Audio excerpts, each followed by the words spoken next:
Day one spring ball, a lot of fun, a lot of excitement. The guys had the right approach and the right mindset. I think anytime, you know, no matter when the bowl game was, you just can't wait to get back on the field. And, really 2 months of work in the weight room and strength and conditioning to be able to come out and do football and do it at a high level with a lot of excitement, a lot of new faces. But it was a lot of fun. And the guys, it looked like day one, a lot of mistakes and a lot of things to clean up, but everything that we did out there was full speed.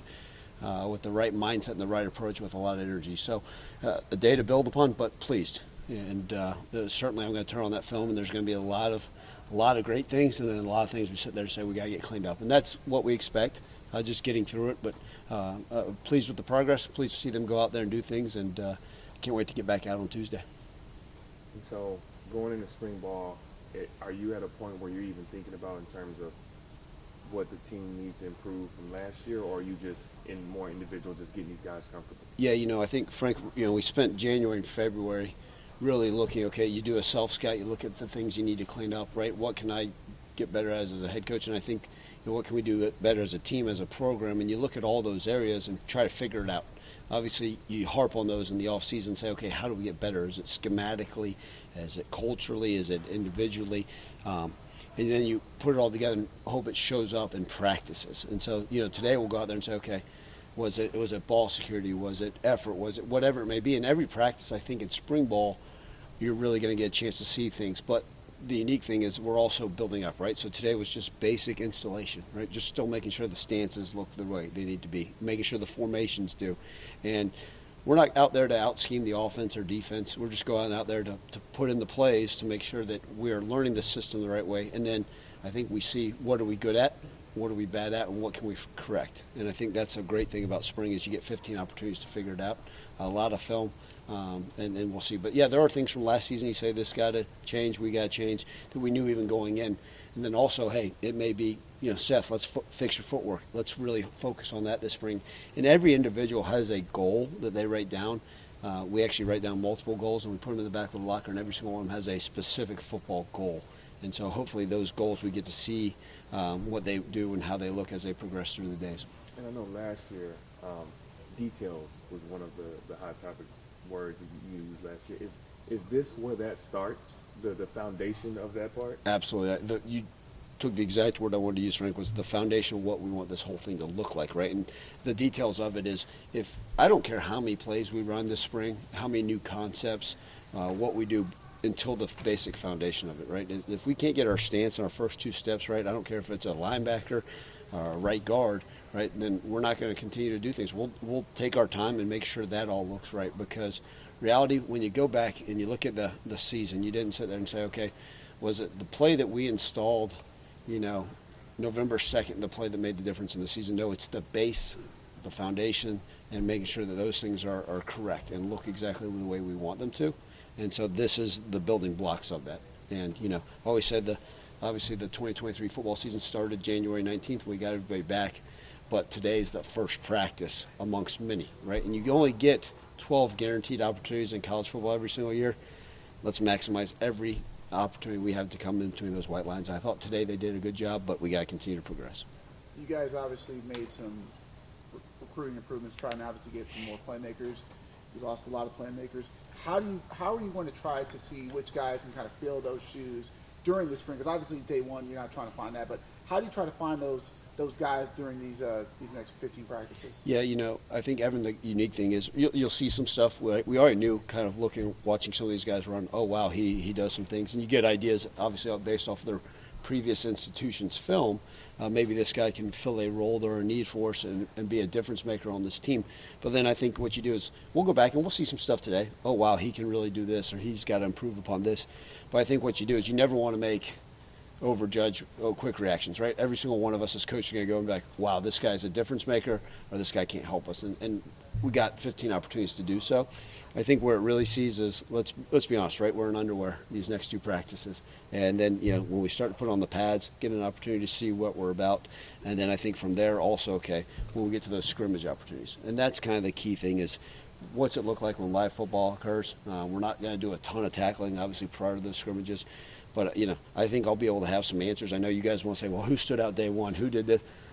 let me get to day 5, and then I think we'll have an idea, and sometimes the dust settles. And then there's also guys that, hey, maybe, right, they see it, they feel it, and all of a sudden it really slows down for them, and then they can speed up their process and what it looks like on their field. So for you, when you guys were recruiting certain players, I guess just to be clear, like was there something specifically you were looking for? Was it more speed? Was it more size? What were you trying to look for to try to replace some of those guys who obviously had to leave? The best available football players that fit the culture that we want. I don't sit there and say, you look at, we added some O-linemen, we added some D-linemen. I didn't sit there and say they have to have certain measurables, right? Or these are the type of guys I think can help us. One of our best offensive linemen that's played football since I've been here is a kid named Dustin Woodard, who may have been my height, right? And he didn't sit there and say, well, this guy's going to come in and be a freshman All-American. It was just, he came in and did what he was supposed to. It's no different, right? Even in the portal, as we continue to explore it, are these guys the right fit for us? And first and foremost, they got to be excellent football players.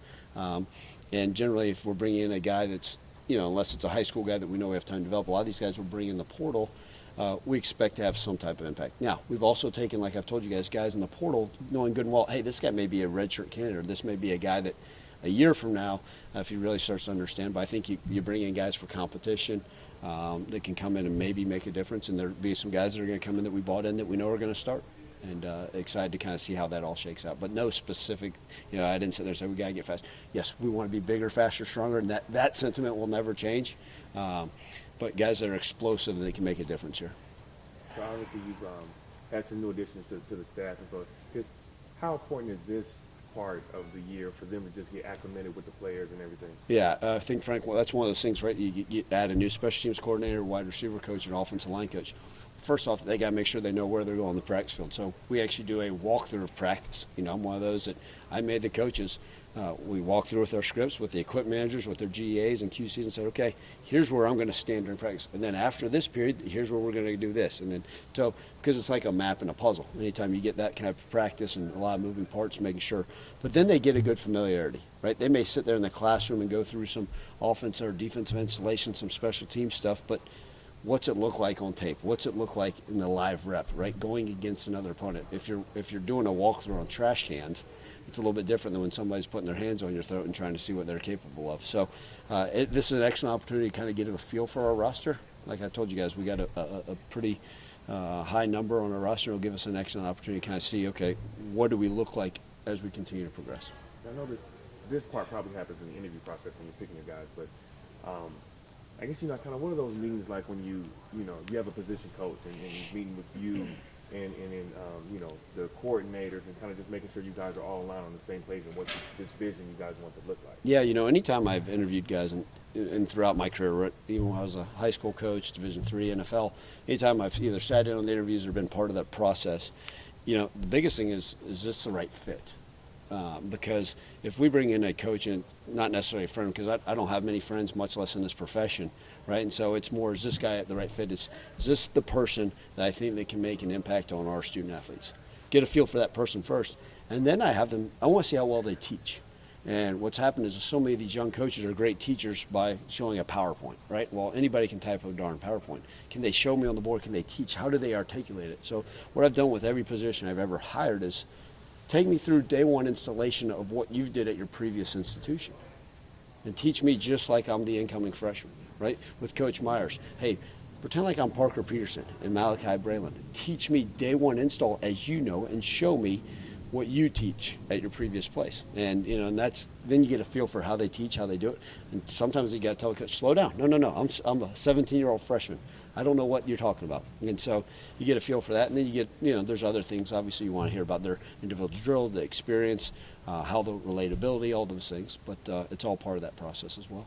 I guess with those, on that note, obviously with Coach White, you obviously have some experience with him. And obviously with Coach Smith, he coached at a school that you guys are going to see later this year. So I guess if you could break down mainly with the three new hires, especially with Coach White, what were the relationships? What was it like? And why those three guys here? Yep. So Coach White is one of the few individuals I've worked with in the past. Him and I were together with the Vikings. He came in my second year and then left before my last year there. So him and I were together with the Vikings for 4 years. I know him. I know his family very well. I know the type of coach he is. In fact, he was actually with the Lions after I was. So Coach White actually coached the tight ends in Detroit after I had left. So we've kind of said you just following the path that we're going. But he's a guy that I've had a hold in a high regard, not only as a friend, but what he's able to do in this profession. That trumps everything. Right, and so that experience and what he was able to. When we had the opener, I talked to quite a few other special teams coordinators, but to me it was about finding the right fit for us, and I knew exactly who he was. And you talk about a guy like Coach Myers. I knew a lot of those guys from Toledo. I knew the type of guy he was. I saw what he was doing. He was a young enough guy that I heard a lot of good things about. And, it was, obviously he had some success at Iowa State, just like everybody in this profession. You're either hired or you're fired. And, had the opportunity to sit down with him. And, when I met with Coach Myers, and obviously being an O-line guy, I'm pretty hard on those guys and interviewed quite a few candidates there as well. That you could just sense this guy is going to be really relatable to our student athletes and hold them accountable. And fantastic. And then Coach Smith, you're right, we do play UAB, but he's a guy that did it at a high level. I called Coach Clark, the previous head coach at UAB that retired, who I've got a lot of respect for. And we just talked through some things, and we were talking about Coach Smith and the way he did things in the wide receiver room. And he was a guy that played quarterback actually at Vanderbilt. But Larry's been an excellent addition. I think what you see is you get the opportunity. I kind of sit back and kind of watch how they're teaching some of those meetings, and I've been very pleased. We're just scratching the surface of what those 3 new additions are capable of, but then also continue to challenge our previous coaches here. Right? If I'm the same as I was last year, then shame on me. I've got to improve. And then Coach Cramsey, right, Coach Barnes, and the rest of our assistants, we got to be. Every single one of us has to step up at a higher level, and I think we are taking the steps in the right direction. But it's got to be an everyday deal. And so also, since we're probably not going to see you until next week, Pro Day is coming up, I believe, next week. So I guess for you, kind of how, I guess it's always exciting to see your guys come back and audition, but just kind of what's it like for you to kind of be able to see these guys get that chance to show? You've been through them now a lot, but what is it every year to see those guys come back to show what they can do? Pretty much audition for a job, I guess. Yeah, look, we'll have all 32 NFL teams here, which is great. I think that's the unique thing is the teams show up. They know this is a place to come on a national level to be able to see our guys and do it the right way. But for them to the opportunity to maybe pursue their dreams and see what else, right? Every single young man, if I went into our team room today and I said, okay, how many of you guys want to play in the NFL? Every single one would raise their hand. But it's an opportunity to just showcase some of their hard work, what they've ultimately want to get done with their careers. And you hope it goes great. And a lot of those guys I've had conversations with, and understand what this looks like. There's NFL scouts and GMs that make calls. I always, that's just one day of their whole deal, right? Their tape is going to be it, and you always hope for that the day goes well. But it's part of the process. Some of these guys might say, hey, this may be an audition for me to go play in the XFL, right, or the USFL. So it's just part of it, but really excited for those guys because it's an opportunity, and hopefully someone get to turn dreams into reality. Having 32 teams look at you for workouts can be pretty high stress. How important, I guess, what's the significance of being able to have these pro days on a home field that you've done this, several times in practice? Yeah, I think that's part of it. I think a lot of these guys, I'm hearing about the Big 12 Conference is actually going to a universal combine at a certain area. Now, I get that and I understand that, and I'm for whatever conferences ultimately end up doing, right? I was part of going to the NFL combine in Indianapolis for 7 years, and seeing, okay, one home base for these types of things. I do think there's something to be here, right? If a guy like Savante Oliver wants to come and run his 40 here in the indoor, well, he was able to do it maybe 10 times prior. He's sat down on those bench press multiple times and be able to see, okay, this is a feel of familiarity with it. So it's nice, but, selfishly for me, it's like just being a proud dad, being able to just watch the guys one more time, just being around them, whether the day goes well or whatever happens at the end result, knowing like, hey, this is one opportunity to see what it's all about. But it's just going to be great to have all those guys back in the building again.